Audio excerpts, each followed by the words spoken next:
Assalamualaikum warahmatullahi wabarakatuh. Sugeng siang para pamirsa. Setumpangin malih kalian kula Putri Prasika wonten ing pawarta Basa Jawi Daring TV. Wonten ing kalodhan menika badhe kababar satunggaling pawarta kuliner ingkang nembe kondang wonten ing leletan Kulon Progo. Inggih menika mie ayam bakso Wonogiri. Kados pundi saged kondang menika pawarta janepipun.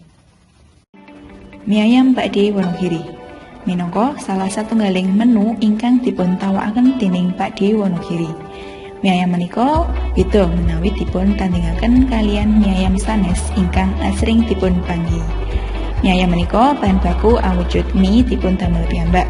Temtunipun langkung seger lan tanpa bahan kangge ngawitaken. Wujudipun mie langkung alit lan kenyal. Sinoso mekaten mie menika boten ngginakaken boraks nalika dipun damel. Bahan-bahan kangge ndamel mie menika ngginakaken glepung kualitas paling sae satemah jalari raos mie langkung sekeco. Menu ingkang kondang wonten ing Pakde Wonogiri inggih menika mie ayam kanthi topping ayam utawi topping sawi. Menawi pamirsa milih topping ayam, mila ayamipun ngantos ngebaki mangkok. Satemah mie boten ketingal. Kathah ingkang mestani sanes mie ayam nanging ayam mie amargi langkung kathah ayamipun.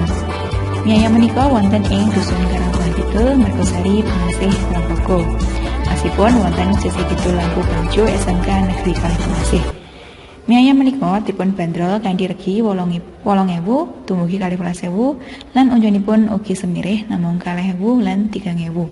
Putri Prasika, Kulon Progo, Daring TV.